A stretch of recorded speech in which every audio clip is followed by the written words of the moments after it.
I'm going to ask Sharon if she could just touch a little bit on this, on standardized assessment and individualized assessment.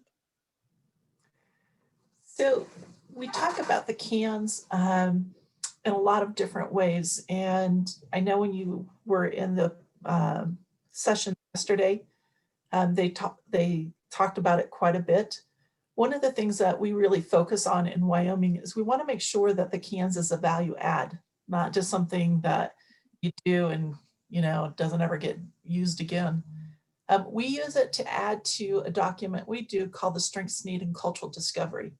So we start by talking to the families about who they are. Who are you as a family? What's your culture? How do you do things? And then we do our CANs and we use that to add to that. And that adds a little bit of a different take, because sometimes when we look at ourselves, we can think only of the things that are going on right now. And by using our CANs and taking a look at those measurements, all the pieces that you looked at yesterday, it can add to that story. And the story of who you are as a family is valuable. We want to make sure that that's what comes out, is what's your story? Who are you as a family? What is it that would be helpful to you? What are your strengths? How do we build on those? And so those are the things that we take and we use this standardized instrument and we add it to an individualized thing, like the Strengths, Need, and Cultural Discovery. And when you put those two things together, you really end up with a strong, strong story. And that's important because you're important. Your family is important.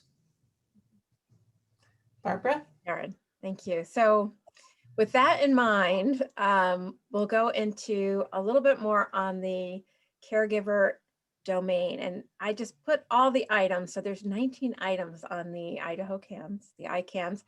So there's a pretty extensive caregiver needs and resources domain. We're going to look at these items from an advocacy lens, a self-advocacy lens. So broke it up into two different slides and changed around the order a little bit to give it more sense. This is a very underrated domain, but I think it's really probably one of the most powerful modules, because when we look at the anchor definitions, and there's a whole manual, this is not replacing the manual that is available to you. So you could always say, can I actually see what these anchor definitions say? This is looking at it from a caregiver perspective.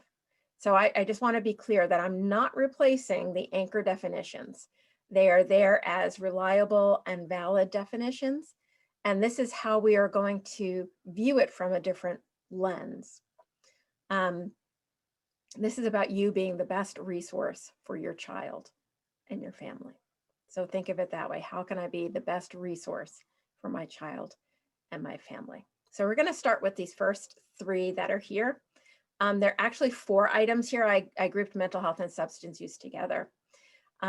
These are items about knowing yourself, knowing the care that you need, or the self-care that you need.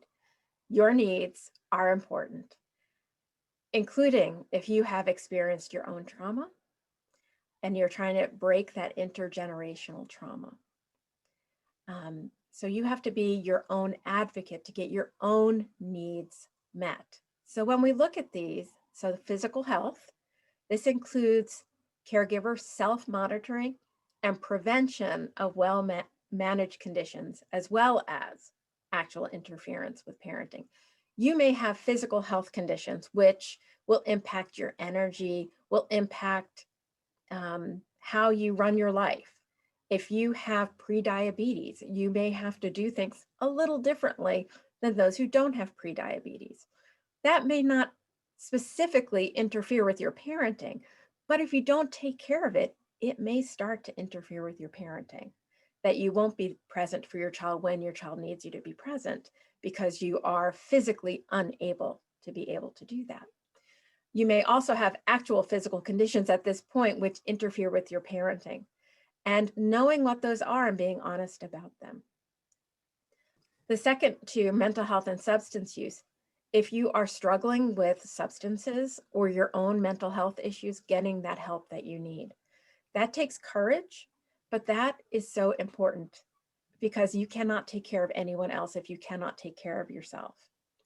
If you are in recovery, if you're maintaining recovery, that actually is scored here because that still means that you need to be doing things to help yourself to stay in recovery. Yesterday, Dr. Fernando, there was this conversation about triggers, and I started thinking about triggers, and you do not want to have a trigger for something like a mental health condition or substance use interfering with your parenting. And then the last one is developmental. This item, when you really look at it, looks at intellectual developmental disabilities more than anything else, but there could be learning differences. There are parents with Asperger's. My sister probably has Asperger's, and she parents very differently than I do. We had a lot of conversations about what you can and cannot do, and it just made no sense to her. She had a certain intellectual way of dealing with things because that's how she manages her Asperger's-like symptoms. And it worked. She's got 2 wonderful boys. So, I think this also needs to be considered in light of we have parents with different developmental needs and learning differences. I really appreciate the fact that you put all 3 of these together, Barbara, because so many times they're so interrelated. It's not like there's just one. It's like things affect each other. Yeah. Just like we are not a unidimensional, we are a parent. That's not a unidimensional construct. We are, we are very multifaceted people. So let me go on to the next 4 that I grouped together. These knowledge, involvement with care, supervision, and organization. These are all about knowing your child and being a resource to your unique child or children, because as mentioned yesterday, every child is different. We are a different parent for every child because every child is different. So this is not how am I compared to all other families, but what does my child need? How can I do that? So when my son was young, he was disobedient and aggressive, and he was kicked out of preschool. So some questioned if he had ADHD. He was very high energy. He had no indoor voice, and he had sensory issues. So our main forms of discipline were throwing him on a bed. This is before they understood trampolines being helpful with sensory issues. We let him take cold baths because that helped him calm down when he was irritable. He did not have skills to self-regulate. So we sought help. We learned to parent differently for him. We had to advocate for him in his preschool setting and later on in school. So you are and you become the expert of your child. So even with my degree, I still had to become more of an expert of my child. So this really does start with knowledge of your child's psychological condition and assets and your family needs. Now, this can also go even bigger than just your child's psychological condition and assets, but also knowledge of, well, what are his rights educationally? What are my child's rights for getting Medicaid coverage? So knowledge is quite a big chunk and is such a bedrock on being able to then go to the next one on involvement with care. As a parent, again, as a professional, I am very competent in what I do, walking into schools and advocating for other children. As a parent, I felt very disempowered because I was being treated like I wasn't knowing my child.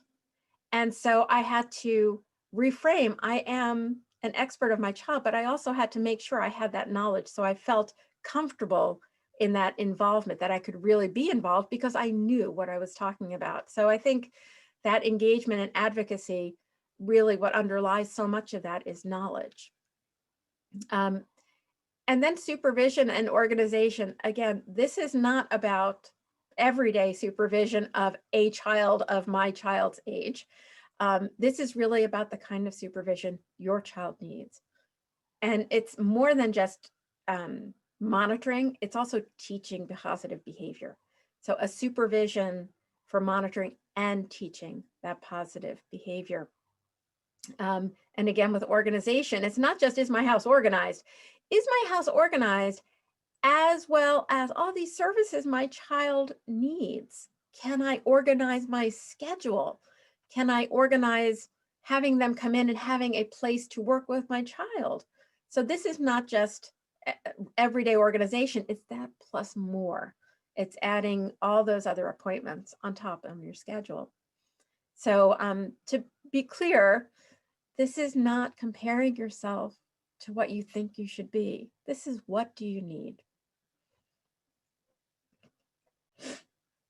And then these last two that I put together, so cultural congruence and social resources, it looks like how your needs are being met by your environment, right? But what it really is, in reality, it's you educating your environment about your cultural norms and educating your social resources about what you need because of your child's unique needs.